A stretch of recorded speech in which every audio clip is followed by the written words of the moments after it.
Quiet, numbskulls, I'm broadcasting.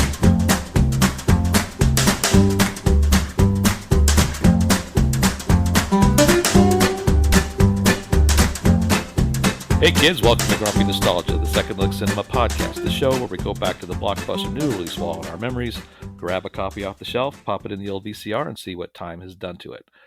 But probably more accurately, what time has done to us. My name's Justin, that guy's Mike. Good evening, Justin. And we're here to help you navigate all the landmines littered down memory lane. So, wow, it's been a while since we've done this, Mike. Yeah, it's been a bit. Yeah, for those that are mildly interested, me and Mike had scheduled some traveling this summer. I went to New York to see some family and friends, and more importantly, to continue my never-ending pursuit of Godzilla. Mike, I did not find him. Oh, Again. no. He wasn't at Madison Square Garden? He was not, but this ain't over, G. Yeah. Yes. Yeah. So I didn't hear no bell, but I'm gonna just keep looking. And then I think, Mike, you, as I recall, you were exploring the subcontinent looking for the jade monkey or something like that, right? That's right. Yeah, I was looking for Zebra or Rodan in the Galapagos Islands. Did not find any. This was the most disappointing part of my trip. I met a German tourist who I was really excited about. So, this is somebody I can talk to Bundesliga football about. She had no interest in it and she had been to one match before as a kid, and that's all she knew about it. And very disappointed. So that was my trip. That's funny. I find that phenomenon a lot. I meet a lot of people, international people in my job, and I just assume that every Englishman is a Premier League fan. Yeah. And when they don't have any idea what I'm talking about, it's soul crushing. It is. It'd be like somebody from Italy meeting us over there and say, "Wow, I love the LA Rams. Who's your favorite player on their team?" You're like, sorry, I don't watch NFL anymore. Or whatever I don't like football. Yeah, because we're so inferior. We're so inferior as Americans that we figure that's our way in, right? And what we don't have, it's like, There was no questions about like, how do you feel about the Ukraine-Russia war, or what do you think about Bavarian culture? It was, hey, you watching football? I felt so stupid. It's just we're so marginalized. But anyway, we'll get over it. I'm so okay now. We may sound a little rough on this episode, guys, but that's why. So in order to keep the release schedule going, we what they call in the business, we put some episodes in the can. So we had a flurry of activity. What's the crust of the crown line? Is let's keep this train wreck moving. Let's keep the train wreck moving. Yeah, so in order to maintain our release schedule, which to the clever ear, our good followers, you've noticed that we've increased our output to, instead of doing one show every other week, we're putting out an extra show, so basically a show every 10 days. That was brought about by me actually ponying up some cash and investing in a bigger server to hold some of our content. Right. And one of the benefits of, I wanted to keep some of our older shows online, so one of the benefits of doing that, to keep those shows online indefinitely, is you get a little more extra time to upload. Giving me my bohemian heritage, I will never not take an opportunity to waste money, so we're going to just increase our episodes. So, at zero cost to the audience, so you guys get like 33% more output, and you don't have to pay a dime. Nothing. Me neither. Thank you, Justin. That's right. You can't beat a deal like that in this economy, Mike. You can't. No inflation. The show actually has a budget, Mike, so we're moving up. So we're back in the chair, and from the last episode, you've noticed the pendulum's been kind of swinging from good movie to bad movie to good movie to bad movie.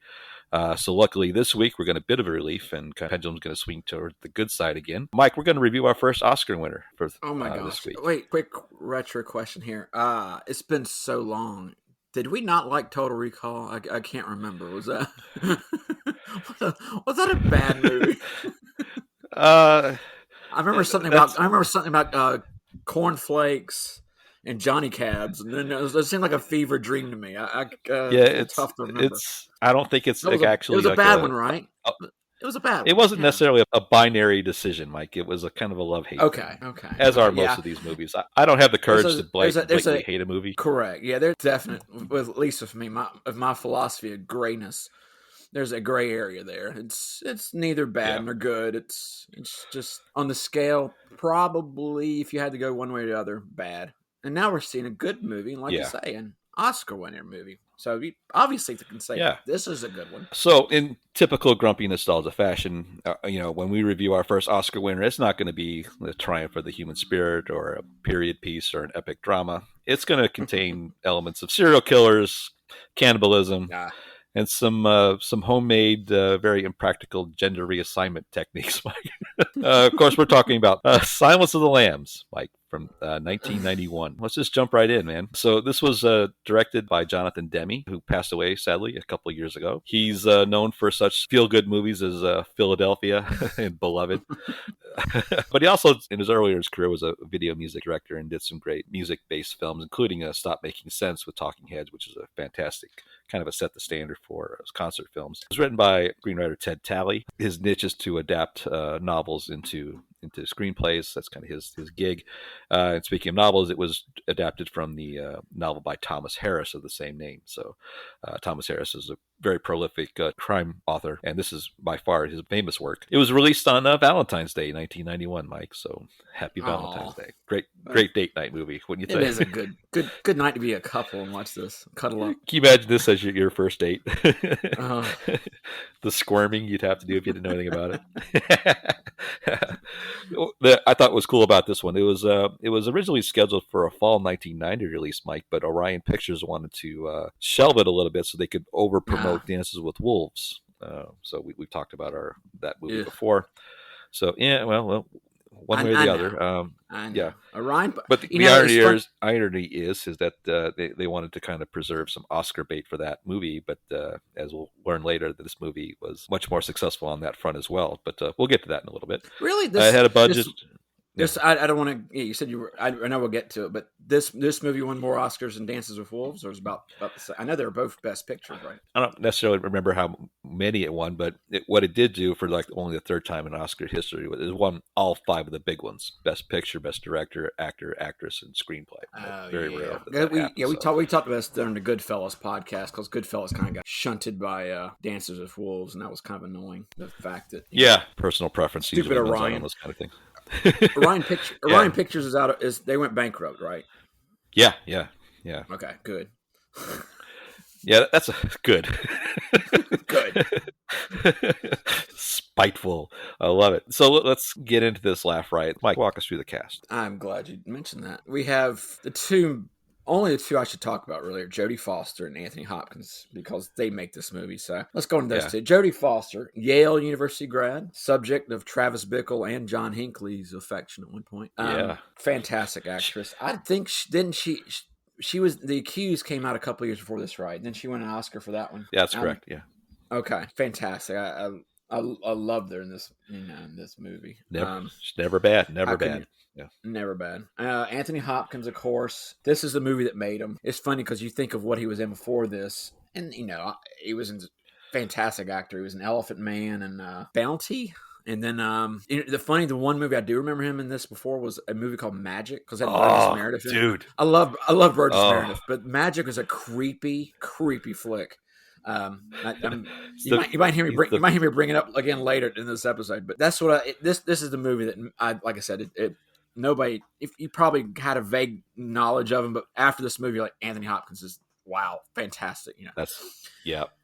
And then he ends up being in every other movie like for the next 30 years after that. Yep. And then you have kind of round out the cast. You had Scott Glenn, who Alan Shepard. I mean, need I say more? The visual, but not from A Hunt for Red October. But the visual I have of Scott Glenn. I want you to close your eyes. Picture Scott Glenn, an urban cowboy, and him wearing his mesh shirt. I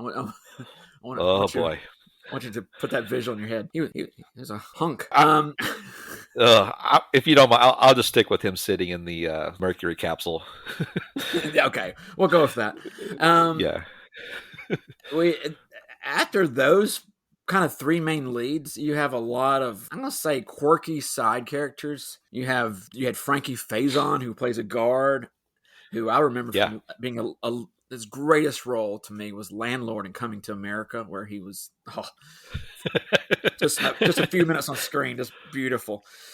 Charles Napier, who plays a sheriff in this movie, I remember him he's audience might know him as a country singer in the Blues Brothers movie that gets kind of fake. He gets faked down and ends up in the river. That great line he gives, you're going to look funny eating corn on the cob with no teeth. I forgot about that. And then you had the kind of keep rounding out with our quirky characters. We have our serial killer, the guy who plays Buffalo Bill. I broke a rule. Using this cast, I try to do it, and I know I've said this a million times. Don't look up any of these people, but I had to look this guy up. It was bothering the shit out of me. I knew I recognized him from somewhere. And I was like, Ted Levine? Where did I know Ted Levine from? His most recent movie I saw him in, he was the idiot in Jurassic World. I think it was Fallen Kingdom. He's the guy. He's the hunter who tries to take the tooth out of the the tooth fairy guy, whatever it was. Yes, and he gets his comeuppance from that one. And he's unrecognizable as Buffalo Bill in this movie. I'm like, well, that can't be the same guy, but he's appeared in quite a few movies. I was quite pleasantly surprised. Like I said, you had Chris Isaac as a lot of people won't listen to this, won't even know who that hell that is, but in the late 80s he had a couple of hits and was known for being on VH1 a lot. But he appears in this movie as a random SWAT team leader, and it harkened me back, Justin. I thought I wrote down Y next to his name, and then I wrote below it, "Hey, this is like Jimmy Buffett and Congo. Why were these guys? Why were these singers randomly showing up in these movies? It just was so bizarre." Yeah, and he did have a few lines in the movie, and he seemed capable enough, but it just was weird. But then. The piece de la resistance, the best cast member in this, and he's a callback for us because he was in Tim Burton's Batman. Justin, you know who I'm talking about, right? I do, in fact, know. Yes, go ahead. He's not Larry and he's not Daryl, but he was like I said, he was a henchman for the Joker that unfortunately died off. Tracy Walter. He played Lamar. Lamar, the doctor, the mortician's assistant, and organ player, I guess. But I was like, there he is. He came back, and love that guy. I thought this was the most clever name in the movie. But you look under the cast, and it was Dan Butler. He was people might know him from being on news radio as Bulldog, but his character's name was Rodin, or almost so close to Rodan, but he was the bug guy who identified the butterfly, or the death's head moth. Right. And I thought, what a great name if they did that on purpose. How cool are those bug guys, by the way? Yeah. Oh, awesome. Yeah. I mean, it's the quirky characters in this movie that kind of made it. Even the I don't remember his name in here, but the guy who owned the self-storage unit, the old guy with his bodyguard driving this car. It was so it was just bizarre, Yeah, it's just funny to see when you have characters that are that kind of like I mentioned this, or Twin Peaks kind of characters. Like why is this guy so weird? But it adds to the haunting nature of the movie, I guess, in a way. Yeah, like they pulled him off the cast of Fiddler on the Roof or something. That's right. All right. Well, so speaking of quirky characters, why don't you and I get started and kind of go through this? So let's go to the first watch. So Mike, the pretentious film snob that I happen to be, I always have these little flowery anecdotes about the first time I saw these movies, and I'm going to expose myself. I don't remember the first time I saw this movie. I know I probably saw it in the theater, but I just cannot bring it up in the old hard drive. But I do know that I was going through a breakup at the time, and I was probably with that person I broke up with, because you know how toxic it is when you don't do a clean breakup and you just kind of hang around that person for a while. It was probably during that post breakup thing. So I might have repressed a lot of that memory, but I don't recall the first time I saw this. I thought you were going to tell me you took her to this movie as a date, and that's what broke you. Well, that's a plausible scenario, but not in this case. But I remember, I don't remember it having a whole lot of impact with me at the time. So, but I think it's because I just don't remember anything about it myself. But hundreds of times I've watched this since then. But your pretentious little fanboy can't remember this time, so I'm just gonna leave it at that. You're just like me. You're just like the I don't know which magazine it is, either Star or Us Weekly or Inside. It's one of those trash magazines, but they have a section that says stars. They're just like us. And Justin, I'm glad to hear you're just like me, because I have like several other podcasts. I have no idea where I saw this. I'm going to assume it was at a multiplex up here in Charlotte. My wife, who I remember, probably saw it with her. Neither one of us remembered seeing it. We did see it at a theater. Then I had this theory in my head.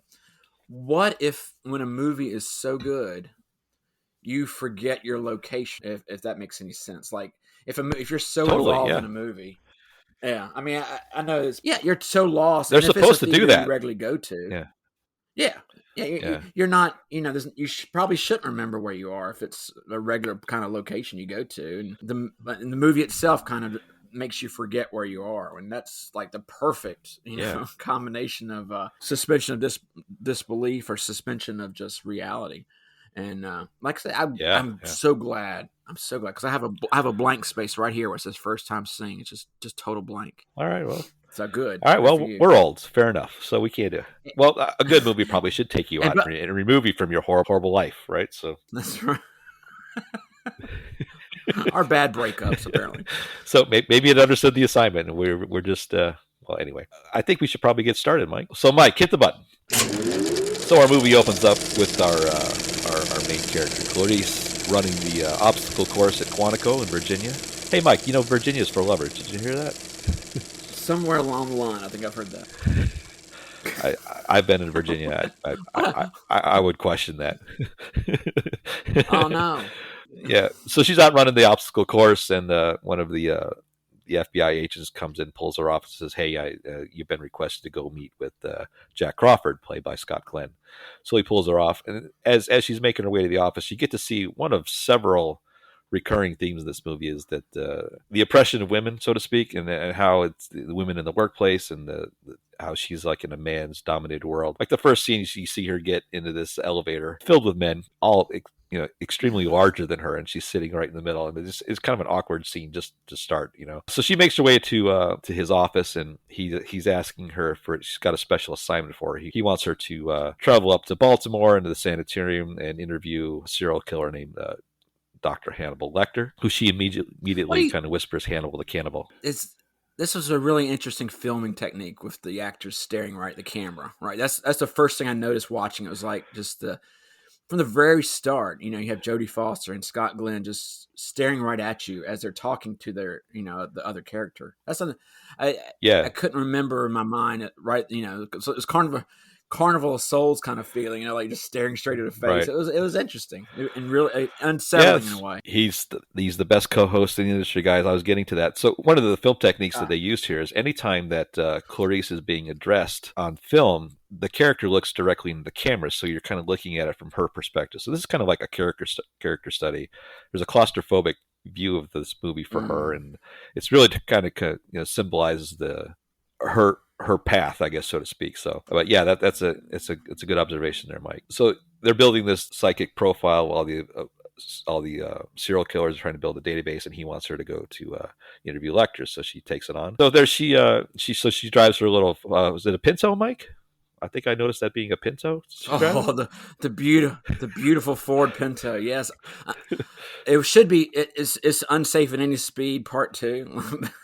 It was a famous car that exploded if you hit it too hard in the back. Right. So luckily, this car did not explode on the way to Baltimore, and she gets us. And she's met by the head doctor of this facility, a guy named Dr. Chilt. And again, you start to see the symbolism for that misogyny and stuff like that she has to deal with on a daily basis hits here as well. He immediately starts to hit on her. She's under as an FBI agent, and he starts immediately condescending to her. He says, it's pretty clever of him to send a pretty woman to charm Dr. Lecter. It's like, hey, I went to UVA. It's not a charm school. And he goes, fine, whatever. He just dismisses her, right? So he has this really awkward conversation. So he walks her down to the bowels of the sanitarium. And this is where we starts to get really creepy. So there's this this rumpus room downstairs. Just it's really kind of a medieval looking kind of place, Mike. It's the walls are literally stone, and there's bars and stuff like that. And she makes her way down the hallway. The camera slowly reveals the wonderful posture of Hannibal Lecter staring straight at her. And this is where we get our first conversation. It starts well.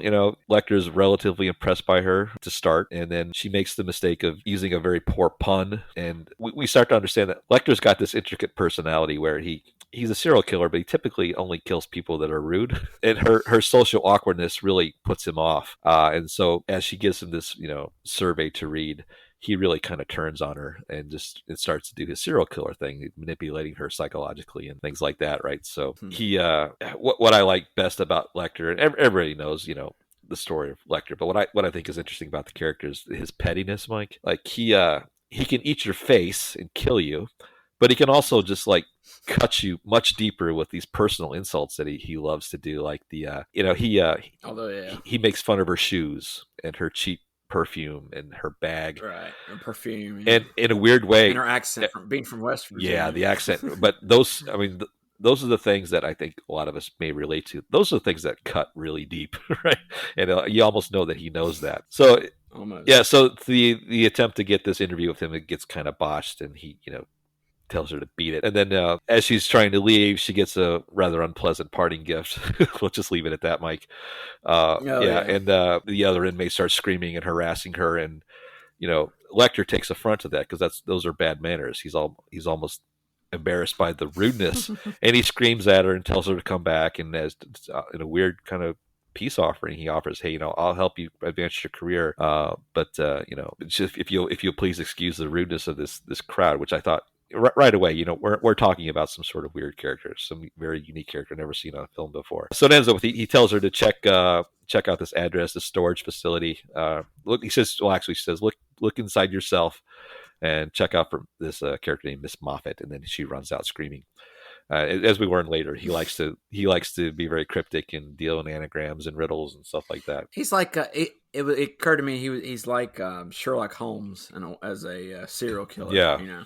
Yeah. Even the way Sherlock Holmes is, if you watch a lot of that stuff, it depends on, I guess, who plays him, but even Holmes is very dismissive with people who are under his intellectual ability, and very arrogant and almost smug and condescending, and has these weird quirks. And you see a lot of that with Hannibal Lecter. Yeah, he doesn't suffer the ignorant or the uneducated or the the rude people. So rude and he'll typically just eat them.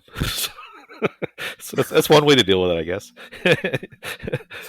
So after that, very unceremonious exit, she realizes that she kind of uses his riddle and it kind of decodes it, and she finds out there's a yourself storage facility in Baltimore, and she goes there in the middle of the night and looks at the storage facility that they're talking about, and she sees a head in basically a head in a jar, and that's the first clue to trying to understanding who this serial killer might be. So it's implied that this serial killer started right there. And then we cut away to the Tom Petty song. We get we see. I'll never listen to American Girl. Well, there's a couple songs you never want to listen to again as a result of this soundtrack. But we see young Catherine Martin driving at night, doing what everybody does, singing along to the radio, and the Tom Petty song "American Girl," which is cool. As she pulls up to her apartment, she sees this rather gaunt-looking figure across the street trying to. With a broken hand, trying to load a couch into a van, and apparently this woman's got no filters. He asks for help, and she, tries to, accommodate him. I would deny him just based on the jacket he was wearing. Was it a Corvette racing jacket, Mike? I want to say it was a silver sateen Corvette. So, but she has, and he thinks he's into fashion, Yeah.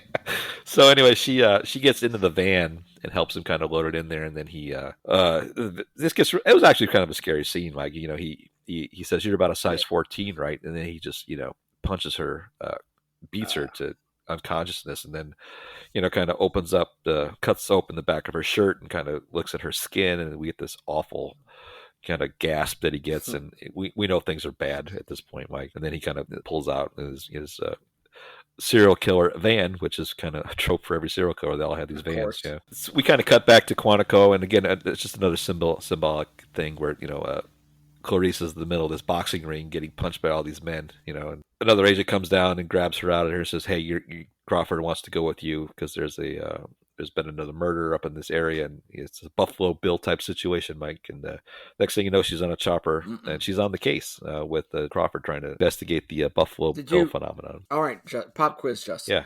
Did something about Clarice Starling's hairstyle in this movie seem familiar to you? Like maybe you see it a few years later in something. I'm gonna say Agent Scully from X-Files. Yes, dead on. Especially the first season of X-Files.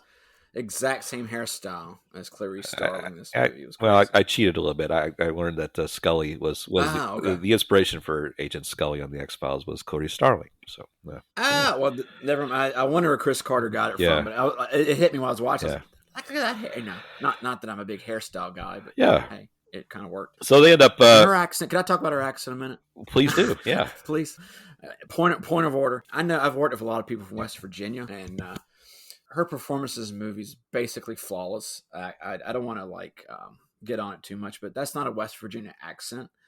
It could maybe be in Boone County, or there's another county down there I can't think of where Princeton is, but everybody I've ever talked to in West Virginia does not have that accent. And suspiciously, now that we have the ability to kind of move forward in time and watch other movies that she's done, like perhaps Nell, where she's supposed to be from North Carolina and she has the exact same accent. Just curious. And that, I thought that was interesting. That's a North Carolina.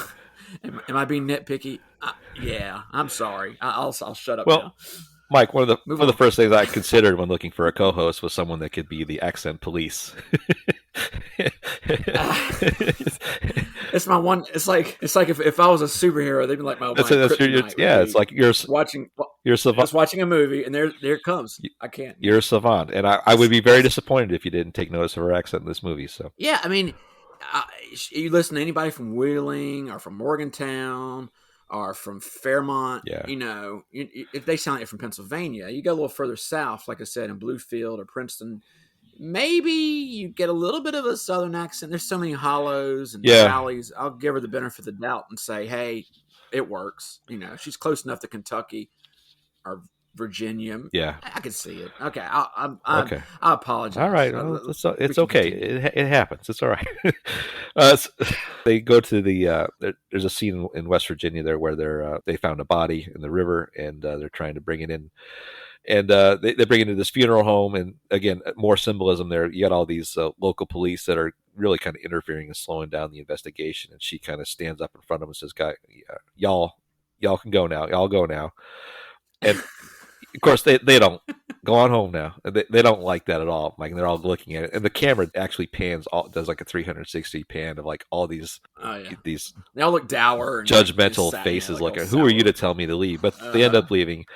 And there's an interesting thing here too, where Crawford is meeting with the local police, and they tell him what happens, and he interrupts him and says, "Hey, sex crimes of this nature shouldn't be discussed in front of her," and that really sets her off. But she lets it go initially, and she calls him on it later. But she ends up running the autopsy with our friend Bob from Batman, who's the doctor there. And as they're looking at the deceased, they notice on the back, as they turn the body over, they see these patterns of skin that have been removed. That means something, and we'll get to that later. But they also find a bug cocoon, or pupa, as Lecter notices later, pupa, and it's a death's head moth, which we learn is kind of a calling card for the Buffalo Bill. Armed with this new round of information, she goes back to Baltimore to have a kind of private session with Lecter.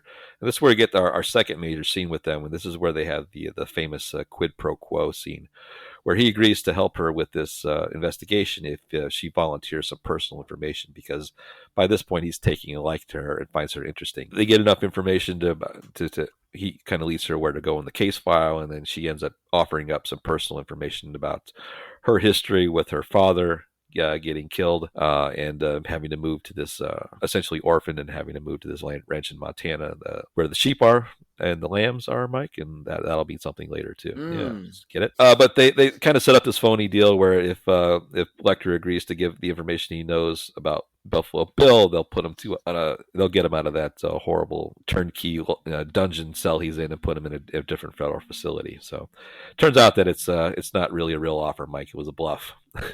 And then because the sniveling little Dr. Chilton can't handle the fact that he's not part of the case, and he wires and listens into the conversation, calls the senator, tries to arrange a deal, the real deal, and it kind of ends up where they agree to take Lecter to this facility in Nashville to talk directly to the senator to kind of convey this information. And as they're locking up, as they're prepping Lecter to go, this Dr. Chilton's kind of rubbing it in his face and being real tough, and He leaves his pen on the bed, Mike. Well, yes. And that plot point, alarm goes off. Like, Plot point. not good, right? So the next scene is that iconic scene where they wheel out Dr. Lecter on the dolly, and he's in his orange jumpsuit, and he's got the muzzle over his face, and everybody's seen that thing 100 times. And they meet with the senator, and he gives out, again, more cryptic information, but he's basically just there to insult and toy with everybody. And again, the pettiness, Mike, he gives out enough relevant information to get what he needs, but he also insults the senator's suit, which I thought was a great scene. Love this suit, he said. But he basically just insults and hurts everybody's feelings, and they swat him away. So they take him back to this, in the interest of transporting him. They take him to this ballroom in this Nashville hotel, which I thought was interesting, Mike. The cage that he's put in. Oh yeah. So right in the middle of the yeah, room. so he's guarded by a couple, 8, Nashville police, and so he's kept in this cage in a ballroom in this Memphis hotel. And at this point, Clarice comes back in to have essentially their final meeting, Mike.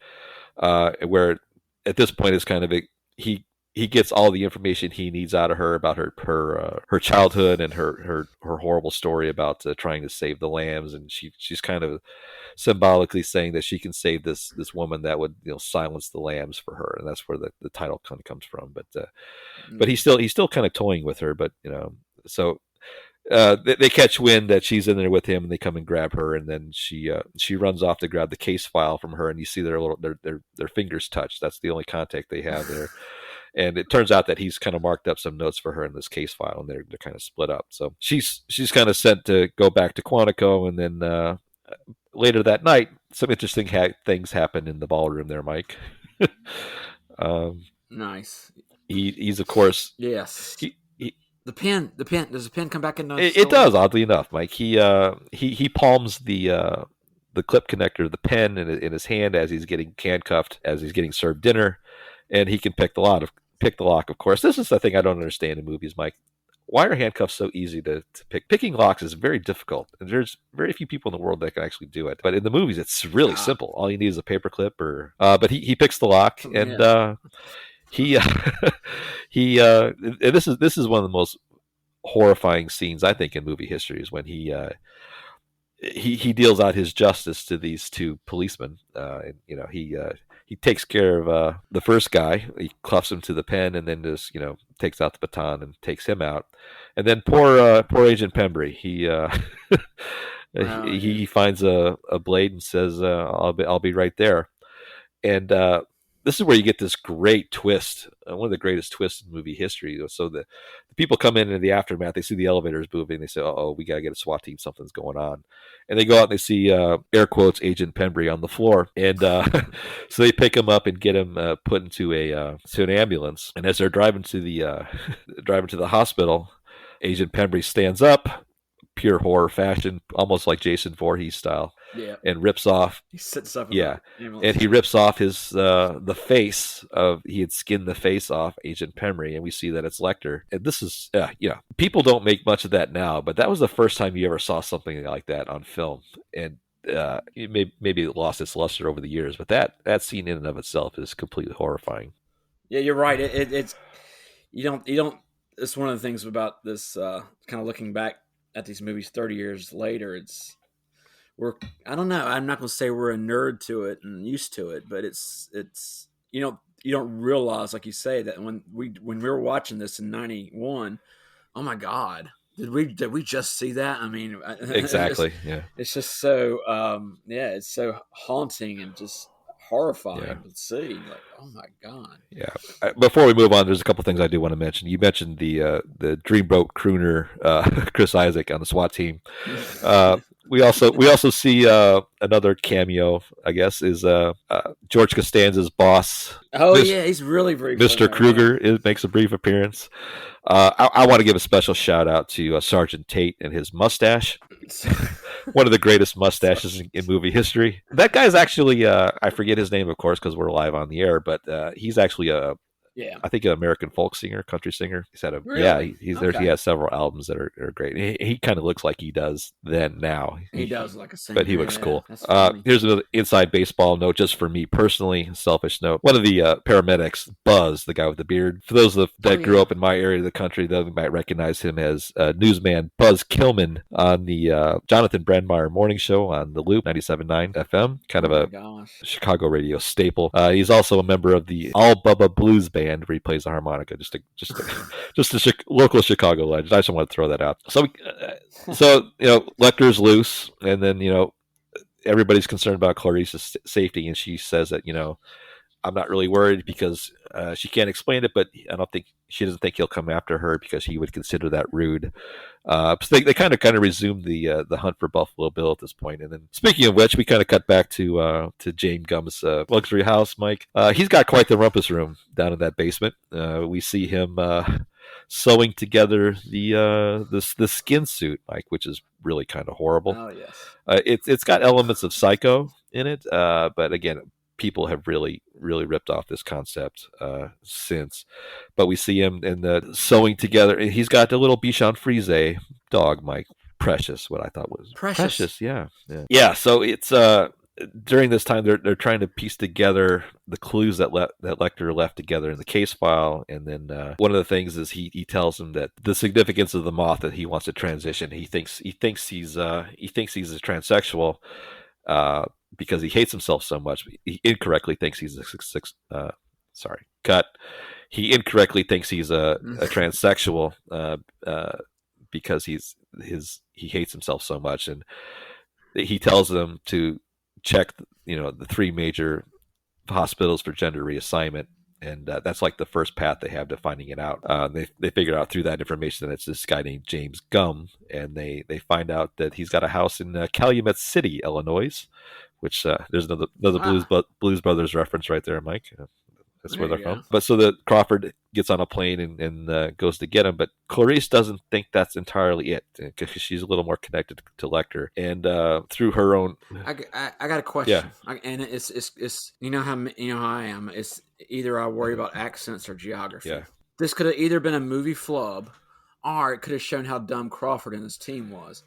They said that at the address to go to, Calumet City, they received a shipment of from Suriname. Yeah, the moths. Yeah. But we found out earlier that Death Head's moths come from Asia. So Suriname is in South America. Was this okay? My question to you is: this a movie flaw, or is this showing you how dumb the FBI is, and they think Suriname was in Asia? Good question. That's a great question, Mike. This is not what I hired you for. just something I caught, and I was like, wait a second. And I thought, well, maybe this is 4D chess here, and this movie's so smart that they're intentionally slipping that in there, saying, oh, they got the wrong house, because obviously when they get to the door, they're wrong. I'll chalk it up the Ex Machina thing, and we'll just okay. Don't you love my nitpick? I do. I love it. So Starling, because she's a little more closely connected to Lecter, thinks there may be more to the story. So she starts to interview some of the people in the local town where Frederica Bimmel was. That's one of the murder victims. And because she's a woman, which is an interesting turn here, because she was a woman, she inspects this girl's room and finds some clues that men typically wouldn't find, the Polaroids. And as she's at the house, she realizes that she opens the door and sees a sewing room, and she sees a dress on the table that has the same patterns cut out that kind of mirror the patterns that were cut out of the corpse. And she realizes that she knows where this guy is. Right, she runs to she had a conversation earlier with one of Frederica's friends, and saying that she used to do alterations at this woman's house named Miss Lippman. So she goes to Miss Lippman's house, and she's met by our nemesis Jamie. Yeah, she interrupts his home video session where he's I'll never want to hear the song "Flying Horses" again, Mike. Yeah. But this is a pretty iconic scene where he's dressing up as the woman he wants to be, and he does his his wonderful little dance, and meanwhile, poor Catherine Martin's down in the bottom of this pit screaming, and it's a very unsettling scene, Mike, especially the old Tux scene. What I thought was great about this scene is that as unsettling and as upsetting as it is, the actor that did this, Ted Levine, he really fought hard because they were considering cutting the scene out of the movie, and it's an awkward scene. I'm sure as an actor it was very difficult to do, but he really felt that this scene kind of embodied everything about the character, and he's right, and he really fought. Yeah, it worked. He picked this thing off the floor and said, you've got to leave this in here. This is everything I've been trying to do. So a very brave, very brave act there by Mr. Levine for sure. If only he would have been so right about taking that role in Jurassic World.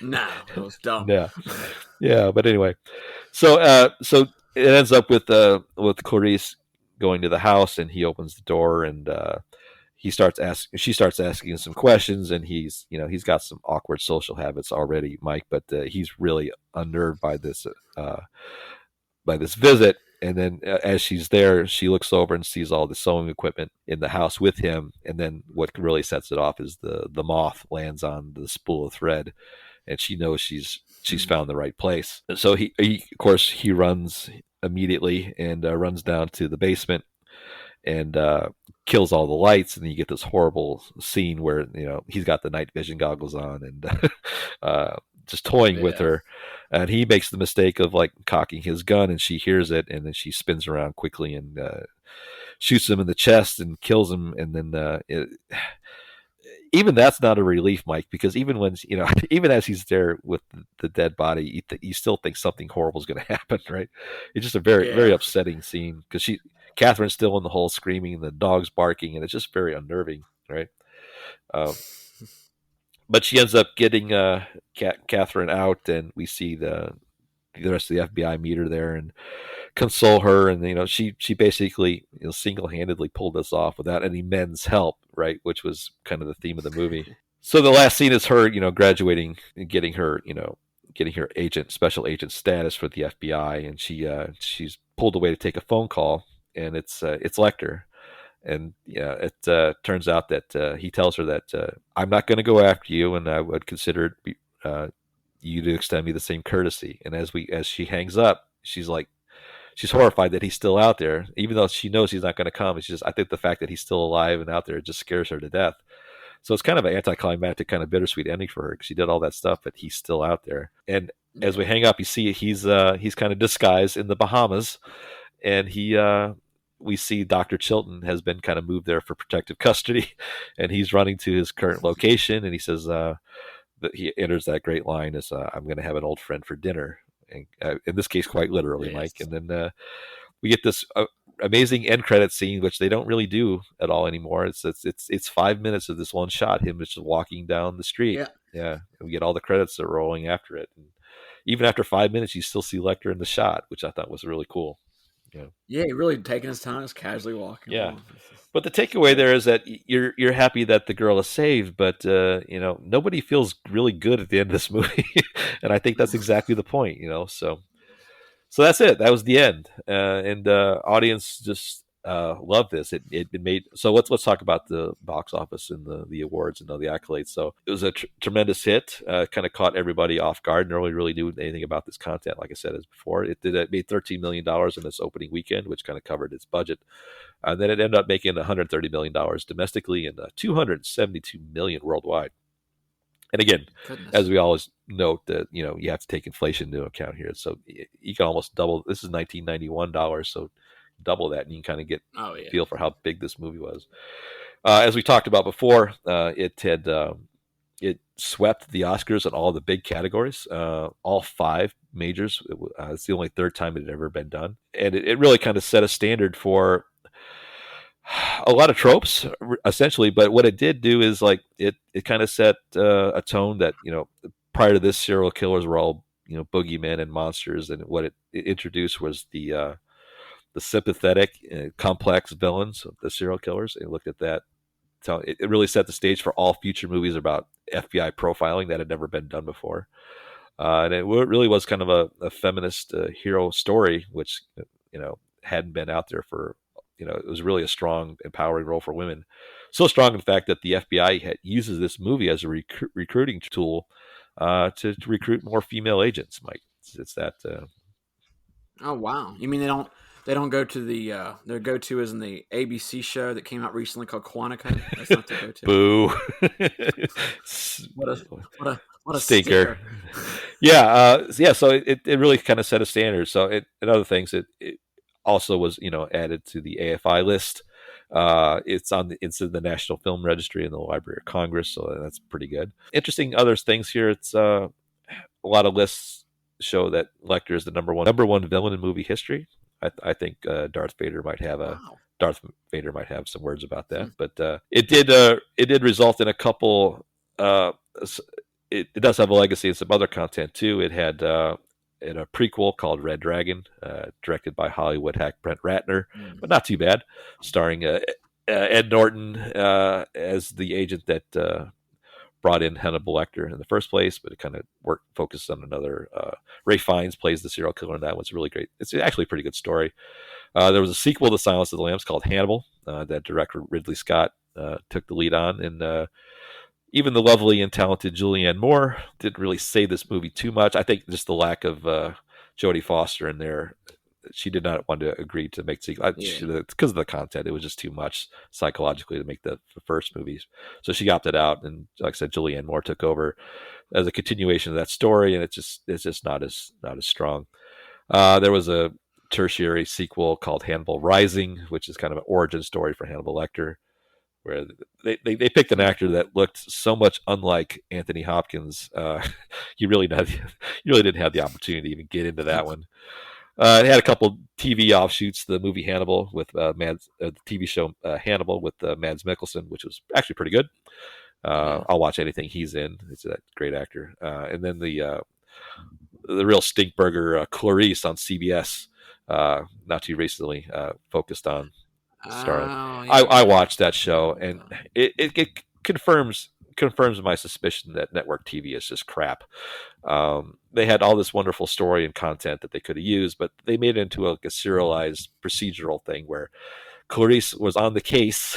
It had a story arc, but it was mostly about Clarice, solving crimes in 44 minutes, which is just every week everything was just wrapped up neatly.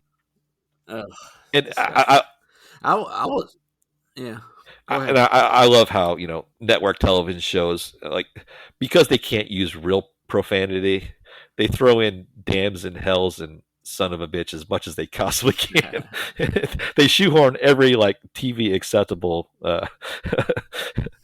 profanity, and it's just tiresome. Yeah. But boo to that.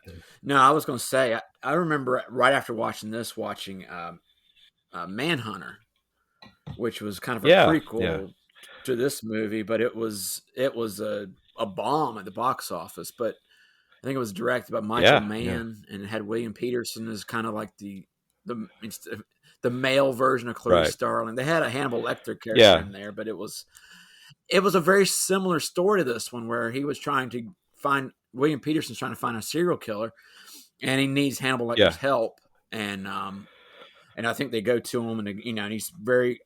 I forget the actor's name who played him. It was in English. Brian Cox from Cox from Succession. Yep, that's right, Brian Cox.